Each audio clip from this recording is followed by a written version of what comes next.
Hi friends, എല്ലാവർക്കും ദക്ഷാസ് ടിപ്സിലേക്ക് വീണ്ടും സ്വാഗതം.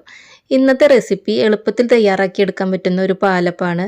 വെറും അരമണിക്കൂറിൻ്റെ ഉള്ളിൽ നമുക്ക് ഈ അപ്പം തയ്യാറാക്കിയെടുക്കാം. അപ്പോൾ ഇത് തയ്യാറാക്കിയെടുക്കാനായിട്ട് നമുക്ക് പച്ചരി അരയ്ക്കുകയോ അതുപോലെ തേങ്ങയോ ചോറോ ഒന്നും വേണ്ട, അരിപ്പൊടി കൊണ്ട് മാത്രമാണ് നമ്മളിത് തയ്യാറാക്കുന്നത്. എങ്കിലോ നല്ല സോഫ്റ്റുമാണ്, ടേസ്റ്റിയാണ് കേട്ടോ. അപ്പോൾ അരികൊക്കെ നല്ല ലേസ് പോലെ ക്രിസ്പി ആയിട്ട് കിട്ടിയിട്ടുണ്ട്, നടുഭാഗം നല്ല സോഫ്റ്റുമാണ്. അപ്പോൾ എളുപ്പത്തിൽ തയ്യാറാക്കിയെടുക്കാൻ പറ്റിയ ഈ പാലപ്പം നമുക്ക് എങ്ങനെയാണ് തയ്യാറാക്കുന്നതെന്ന് കണ്ടു നോക്കാം. അതിനായിട്ട് ഞാനിവിടെ 1 കപ്പ് അരിപ്പൊടിയാണ് എടുത്തിട്ടുള്ളത്. നല്ല നൈസ് വറുത്ത അരിപ്പൊടിയാണ് എടുത്തിട്ടുള്ളത്. പത്തിരി നൂലപ്പൊക്കെ ഉണ്ടാക്കണ പൊടിയാണ്. ഞാനിപ്പോൾ പാക്കറ്റ് പൊടിയാണ് കേട്ടോ ഉപയോഗിക്കുന്നത്. അതിന് പകരം നിങ്ങൾക്ക് വീട്ടിലുണ്ടാക്കിയ പൊടി ആയാലും മതി. ഞാനിപ്പോൾ ഇതൊരു ബൗളിലേക്ക് ചേർത്ത് കൊടുക്കുകയാണ്. ഇനി നമ്മൾ ഇതേ കപ്പിൻ്റെ അളവിൽ തന്നെ 1 കപ്പ് വെള്ളം ചേർത്ത് കൊടുക്കുന്നുണ്ട് കേട്ടോ. അപ്പോൾ ഏത് കപ്പിലാണോ അരിപ്പൊടി എടുത്ത് അതേ കപ്പിൻ്റെ അളവിൽ തന്നെ വെള്ളം എടുത്താൽ മതി. ഇനി നമുക്കിതൊരു വിസ്ക് വെച്ചിട്ട് നന്നായിട്ടൊന്ന് മിക്സ് ചെയ്ത് കൊടുക്കാം. ഒട്ടും കട്ടകളൊന്നും ഇല്ലാതെ നന്നായിട്ട് മിക്സ് ചെയ്തെടുക്കാം. അപ്പോൾ വിസ്കിന് പകരം സ്പൂൺ വെച്ചിട്ട് മിക്സ് ചെയ്താലും മതി, കുഴപ്പമൊന്നുമില്ല കേട്ടോ. അപ്പോൾ അത് നന്നായിട്ട് മിക്സായി വന്നിട്ടുണ്ട്. ഇനി ഇതിവിടെ ഇരിക്കട്ടെ. ഇനി നമുക്ക് കുറച്ച് അരിപ്പൊടി ഒന്ന് കപ്പി കാച്ചിയെടുക്കണം. അതിനായിട്ടൊരു പാത്രത്തിലേക്ക് 1/4 കപ്പ് അരിപ്പൊടി ചേർത്ത് കൊടുത്തിട്ടുണ്ട്. അതേ കപ്പിൻ്റെ അളവിൽ തന്നെ ഒരു 3/4 കപ്പ് വെള്ളം കൂടിയും ചേർത്ത് കൊടുക്കാം. എന്നിട്ട് നമുക്ക് ഒരു വിസ്ക് വെച്ചിട്ട് നന്നായിട്ടൊന്ന് മിക്സ് ചെയ്തെടുക്കാം. ഒട്ടും കട്ടകളൊന്നും ഇല്ലാണ്ട് നന്നായിട്ട് മിക്സ് ചെയ്തെടുത്തതിന് ശേഷം നമുക്കിത് അടുപ്പത്ത് വെച്ചിട്ടൊന്ന് കുറുക്കിയെടുക്കണം. അപ്പോൾ ഞാനിപ്പോൾ അത് അടുപ്പത്ത് വെച്ചിട്ടുണ്ട്. ഒരു ലോ ഫ്ലെയിമിൽ വെച്ചിട്ട് കൈവിടാതെ ഇളക്കിക്കൊണ്ട് നമുക്കിത് കുറുക്കിയെടുക്കാം. അടിക്കൊന്നും പിടിക്കാതെ ഒട്ടും കട്ടകളൊന്നും ഇല്ലാണ്ട് അപ്പോൾ അത് കുറുക്കിയെടുത്തിട്ടുണ്ട്. ഇനി നമുക്ക് നമ്മൾ നേരത്തെ കലക്കി വെച്ചിട്ടുള്ള മാവില്ലേ, അതൊരു മിക്സിയുടെ ജാറിലേക്ക് ചേർത്ത് കൊടുക്കാം.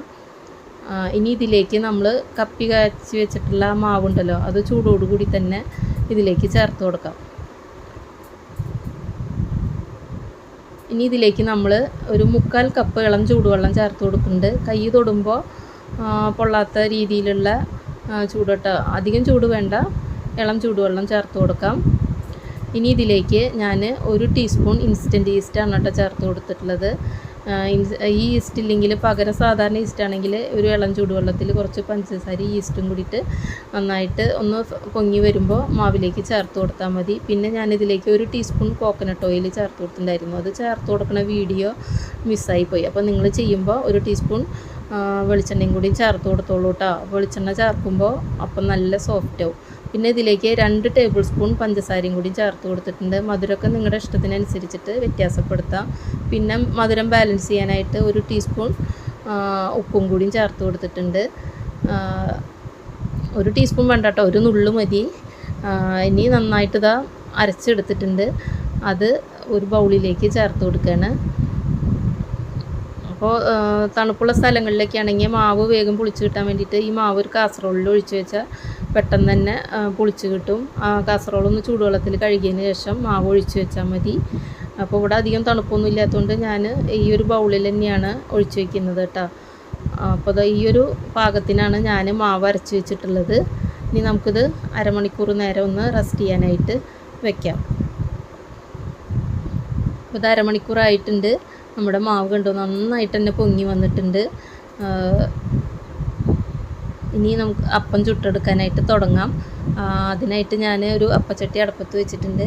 ഒരു ലോ ഫ്ലെയിമിൽ വെച്ചിട്ട് വേണം കേട്ടോ അപ്പം ചുട്ടെടുക്കാനായിട്ട്. അധികം തീ കൂട്ടി വെച്ച് കഴിഞ്ഞാൽ അതിൻ്റെ അടിഭാഗം കരിഞ്ഞു പോവും.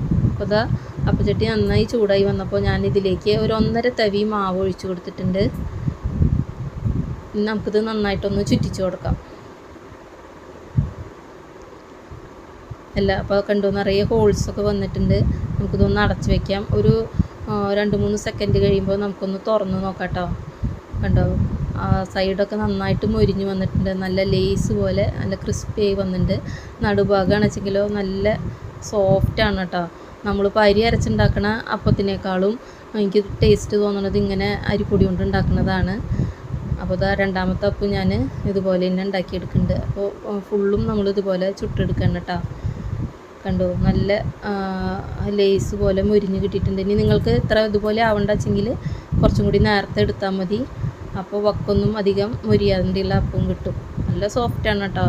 അപ്പോൾ അത് അരിപ്പൊടി മാത്രം കൊണ്ടാണ് ഉണ്ടാക്കിയതെന്ന് ആരും പറയില്ല. അപ്പോൾ എന്തായാലും ഉണ്ടാക്കി നോക്കണം, തീർച്ചയായിട്ടും ഇഷ്ടപ്പെടും. വളരെ എളുപ്പമല്ലേ, അധികം പ്രയാസമൊന്നുമില്ല. അരിപ്പൊടി മാത്രം മതി, നമുക്ക് തേങ്ങയോ ചോറോ ഒന്നും വേണ്ട, പച്ചരി അരയ്ക്കൊന്നും വേണ്ട.